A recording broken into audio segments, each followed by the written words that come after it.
말씀의 씨앗과 열매라는 제목으로 마가복음 4장 26절에서 29절의 말씀을 나누기를 원합니다. 마가복음 4장 26절에서 29절의 말씀을 다 같이 합독하시겠습니다. 또 이르시되 하나님의 나라는 사람이 씨를 땅에 뿌림과 같으니 그가 밤낮 자고 깨고 하는 중에 씨가 나서 자라되 어떻게 그리 되는지 알지 못하느니라. 땅이 스스로 열매를 맺되 처음에는 싹이요 다음에는 이삭이요 그 다음에는 이삭의 충실한 곡식이라. 열매가 익으면 곧 낫을 대나니 이는 추수의 때가 이르렀음이라. 아멘. 신앙생활을 20년, 30년, 40년 그보다 더 오랫동안 해오면서도 하나님의 말씀을 듣기는 많이 들었어도 말씀에 대해서 아는 것 같음에도 불구하고 제대로 단 한 번도 말씀의 능력도 기적도 체험해 보지 못하고 오랫동안 묵혀놓은 묵은지의 말씀처럼 우리의 머리 안에 마음 안에 묵히고만 살아가고 계시지는 않으시는지요. 그래서 오늘의 말씀을 준비하게 되었습니다. 간절히 바라기는 오늘의 이 말씀을 통하여서 다시금 내 믿음의 현 주소와 말씀의 능력을 확인하시며 영적 심령의 재정비를 하시는 가을학기 시간들이 되시기를 바랍니다.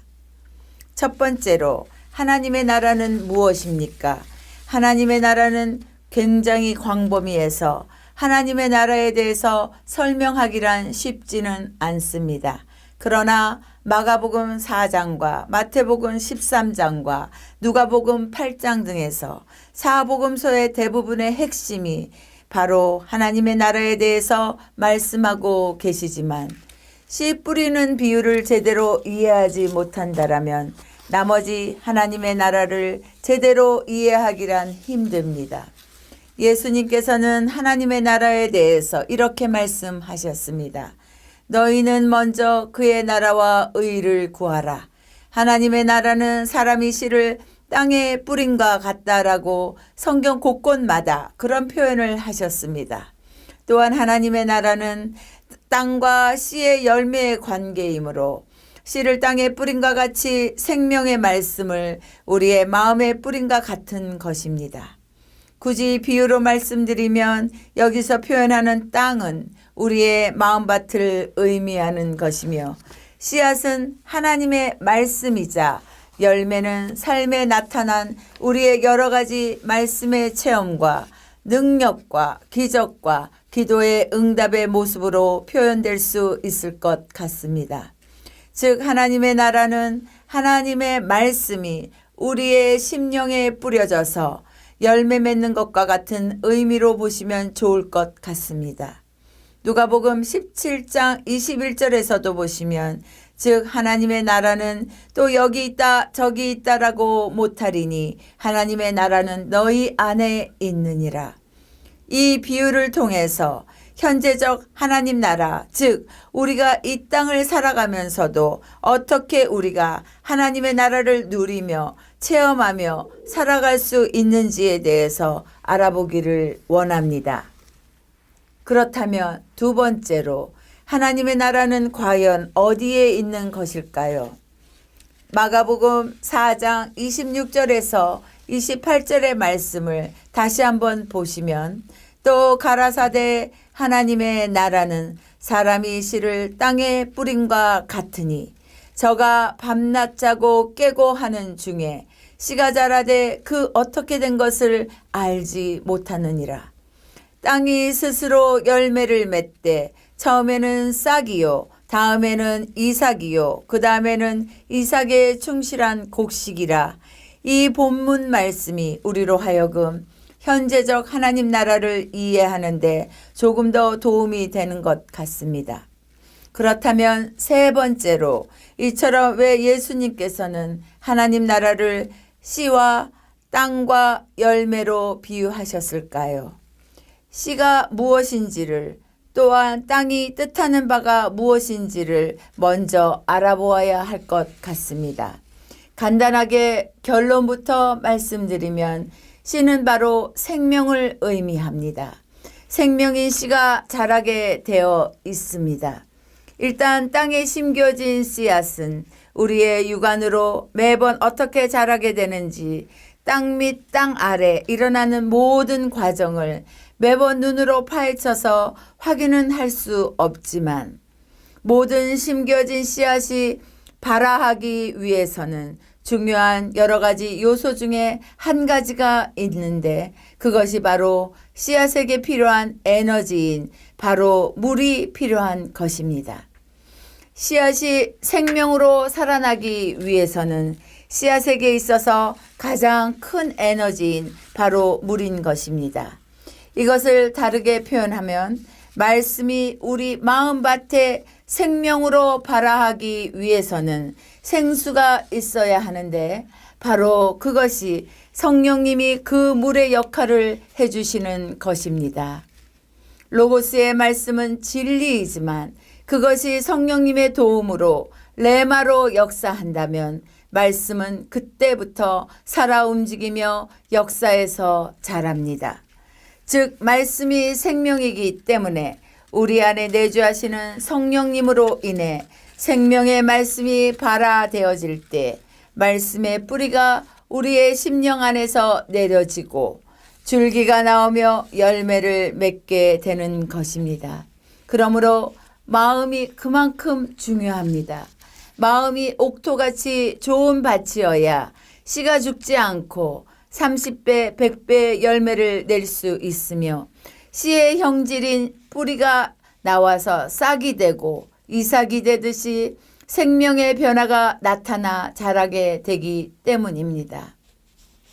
10년가 마음밭에 심겨진 씨앗은 우리의 육안으로 다 볼 수는 없지만 분명한 사실은 성경에서 말씀하셨듯이 예수 그리스도의 뿌리에 우리가 접붙임 바 되어 박혀 있을 때에서야 비로소 삶의 변화가 일어나는 것입니다. 눈에 보이는 모든 것은 눈에 보이지 않는 영적 세계의 반영물이므로 가시덤불 같은 마음은 결코 열매를 맺지 못합니다. 그러므로 이번 기회에 씨와 땅의 관계뿐만이 아니라 말씀과 마음의 관계를 다시 한번 점검하심으로 인해 우리의 마음밭을 다시 한번 점검해 보시는 시간들이 되시기를 바랍니다. 넷째로 이 땅 위에 존재하는 모든 씨앗은 그 종자를 보관하는 연구하는 종자 연구소가 있다라고 합니다. 이곳은 몇백 년 동안 보관소 안에 물과 산소만 들어가지 않는다면 원래 모습 그대로 보관이 가능하다라고 합니다. 그러나 만약 오랫동안 묵혀있던 씨앗이 이곳에서 물과 산소를 만나면 죽어 있었던 것 같은 씨앗도 다시 살아나서 다시금 싹이 나오고 살아난다라고 합니다. 요한복음 1장의 말씀을 잠시 보시면 말씀이 태초에 계신다라고 하셨습니다. 이 말씀이 로고스, 즉 물과 산소를 만났음에도 불구하고 하나님의 말씀에 합한 마음에 뿌려지지 않는다면 그대로 있는 원리와 같은 것입니다. 그러나 만약 하나님 마음에 합한 마음밭에 말씀의 씨앗이 뿌려진다면 다시금 죽어있던 말씀이 살아나는 원리와 같다라는 것입니다. 즉 하나님 나라의 핵심은 말씀 자체도 중요하지만 우리 마음밭이 중요하다라는 것을 말씀하시는 것입니다. 그래서 천국은 하나님의 나라는 우리 마음 안에 있다라고 말씀하시는 것입니다. 오늘날 우리의 신앙생활도 마찬가지입니다. 레마의 말씀이 살아있는 신앙처럼 살아나야 하는데 말씀이 마음밭에 스며들지 않고 머리로만 이성적으로만 말씀을 받으니까 입술로는 성경을 줄줄 외우고 있지만 아무런 삶의 변화도 역사도 일어나지 않는 것입니다. 그러니 30년, 40년, 50년 살아오는 동안 말씀을 종자보관소에만 보관만 하고 있으니 삶의 변화가 일어나지 않는 것입니다. 사랑하는 성도 여러분, 씨앗이 생명이듯 머릿속 안에서 가만히 보관만 하던 말씀을 이제 꺼내서 산소가 들어가야만 살아나듯 성령님께서 우리가 말씀을 대할 때마다 산소처럼 함께 해주심으로 말미암아 죽은 말씀이 아닌 살아있는 말씀으로 늘 함께 살아가시는 모든 영가족들이 되시기를 간절히 기도드립니다.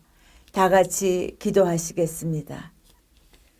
사랑의 주님, 말씀이 곧 하나님이시며 말씀이 육신이 되어 이 땅에 오신 예수 그리스도의 이름을 찬양드립니다. 이 한 문장 안에도 말씀의 실체를 보게 하시며 듣게 해주시는 하나님, 말씀을 읽을 때에나 들을 때에나 묵상할 때마다 늘 살아계시는 하나님의 말씀의 실체를 체험할 수 있도록, 또한 살아계시는 하나님의 말씀과 동행할 수 있도록 우리 모두의 영의 귀와 눈을 열어 주시옵소서. 감사드리오며 예수 그리스도 이름 받들어 간절히 기도드립니다. 아멘.